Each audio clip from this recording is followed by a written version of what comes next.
Hi friends, welcome to Logic Bits. I am Vinod Kumar. Friends, in the video how to access the variables with different access modifiers. அந்த கான்செப்டை base பண்ணி நாம் ஒரு example program பார்க்க போகிறோம். Before moving on to the program ஒரு important point நம்ம discuss பண்ணிடலாம். when user defined package not declared in a program, still the classes in the program will be stored in the default package. ஒரு ப்ரோக்ராமுக்குள்ளே நம்ம package அப்படிங்கிற கான்செப்டே use பண்ணாமல் இருந்தாலும் ஒரு ப்ரோக்ராமுக்குள்ளே நம்ம க்ரியேட் பண்ணக்கூடிய எல்லா கிளாஸஸும் டிஃபால்ட் பேக்கேஜில் போய் ஸ்டோர் ஆகும். இந்த default package will not have any name. Default பேக்கேஜுக்கு நேம் எதுவும் இருக்காது. இந்த default package is anonymous. The default package is a nameless package. Now we can move on to the program.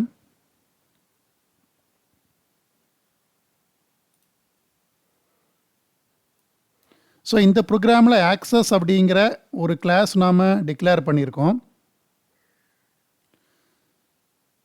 இந்த கிளாஸ்க்குள்ளே மொத்தம் 4 வேரியபிள் நாம் டிக்ளேர் பண்ணியிருக்கோம். First variable is a private variable. Second variable is a default access variable.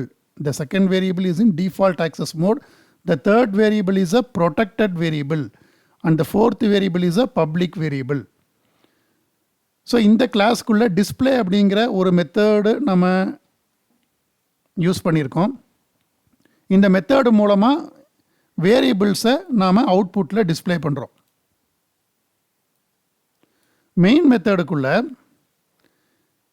Access அப்படிங்கிற கிளாஸுக்கு ஏ அப்படிங்கிற ஒரு object நம்ம create பண்ணியிருக்கோம்.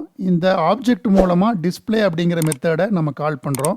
கால் பண்ணும் பொழுது ப்ரோக்ராம் இந்த பாயிண்ட்டுக்கு ட்ரான்ஸ்ஃபர் ஆகும், டிஸ்பிளே மெத்தடுக்கு ட்ரான்ஸ்ஃபர் ஆகும். ஃபஸ்ட்டு ஏ அப்படிங்கிற வேரியபிளை அவுட்புட்டில் நம்ம டிஸ்பிளே பண்ணுறோம். ஏ இஸ் அ ப்ரைவேட் வேரியபிள். ஒரு வேரியபிள் ப்ரைவேட்டாக இருக்கும் பொழுது வித்தின் த கிளாஸ்க்குள்ளே மட்டும்தான் அந்த வேரியபிளை நம்மளால் ஆக்சஸ் பண்ண முடியும். வித்தின் த கிளாஸ்க்குள்ளே ஆக்சஸ் பண்ண முடியும். Only the other members of the same class can access the private variable. டிஸ்பிளேங்கிறது co-member. ஏங்கிறதும் ஆக்சஸ் அப்படிங்கிற கிளாஸ்க்குள்ளே இருக்கிற ஒரு ப்ரைவேட் மெம்பர்.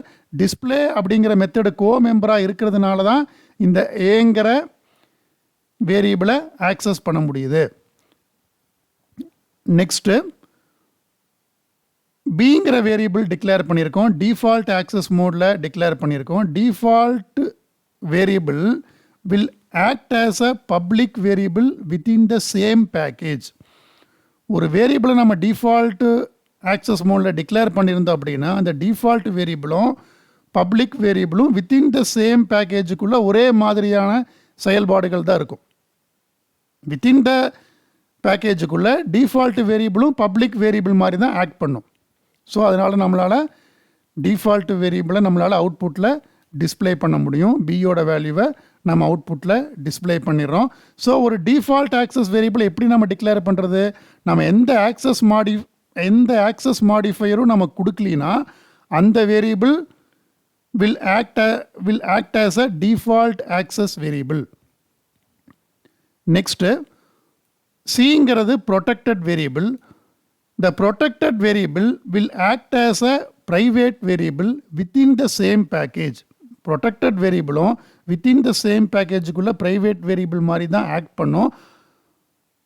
பட் ஒரே ஒரு டிஃப்ரென்ஸ் வந்து பார்த்தீங்கன்னா உங்களுக்கு ப்ரைவேட் வேரியபிள் அப்படிங்கிறது மோஸ்ட் ரெஸ்ட்ரிக்டட். வித்தின் த கிளாஸ்க்குள்ளே மட்டும்தான் அதை ஆக்சஸ் பண்ண முடியும். ஆனால் டிஃபால்ட் வேரியபிள் அப்படிங்கிறது வித்தின் த பேக்கேஜுக்குள்ளே நம்மளால் எங்கே வேணால் ஆக்சஸ் பண்ணிக்கலாம். அவுட் சைட் த பேக்கேஜ் தான் நம்மளால் டிஃபால்ட் ஆக்சஸ் வேரியபிளை யூஸ் பண்ண முடியாது. ஆனால் ப்ரொடெக்டட் வேரியபிள் அப்படிங்கிறது வித்தின் த சேம் பேக்கேஜ் எங்கே வேணால் யூஸ் பண்ணிக்கலாம். அவுட் சைட் த பேக்கேஜும் நம்மளால் ப்ரொடெக்டட் வேரியபிளை யூஸ் பண்ண முடியும். எப்போ யூஸ் பண்ண முடியும்? when the concept of inheritance is involved. Inheritance அப்படிங்கிற கான்செப்ட் இன்வால்வ் ஆகும் பொழுது நம்மளோட ப்ரொடெக்டட் வேரியபிளை அவுட் சைட் த பேக்கேஜும் யூஸ் பண்ணிக்க முடியும். இங்கே வந்து நம்ம சேம் கிளாஸ்க்குள்ளே தான் யூஸ் பண்ணுறோம். அதனால் பெரிய உங்களுக்கு எந்த விதமான ஒரு இஷ்யூவும் கிடையாது. நம்ம அவுட்புட்டில் வேல்யூ டிஸ்பிளே பண்ணிடலாம். ஃபைனலாக ஒரு வேரியபிளை பப்ளிக் அப்படின்னு நம்ம டிக்ளேர் பண்ணுறோம். D is a public variable. இந்த வேரியபிளை we can access from anywhere. நம்ம எந்த பார்ட்டில் இருந்தோம், எந்த பார்ட் ஆஃப் த ப்ரோக்ராமில் இருந்தும் இந்த வேரியபிளை பப்ளிக் வேரியபிளை நம்மளால் ஆக்சஸ் பண்ணிக்க முடியும். Full freedom, no restriction. Main method நம்ம பப்ளிக் அப்படின்னு நம்ம டிக்ளேர் பண்ணுறோம். ஏன்னு கேட்டிங்கன்னா the Java runtime system will call the main method. This is the output of the program. First ப்ரோக்ராமை கம்பைல் பண்ணிட்டோம், எரர் எதுவும் இல்லை. ப்ரோக்ராமை அடுத்தது எக்ஸிக்யூட் பண்ணுறோம். This is the output of the program. That's all for now. For more videos, please subscribe to Logic Bits channel. Thank you, my dear friends.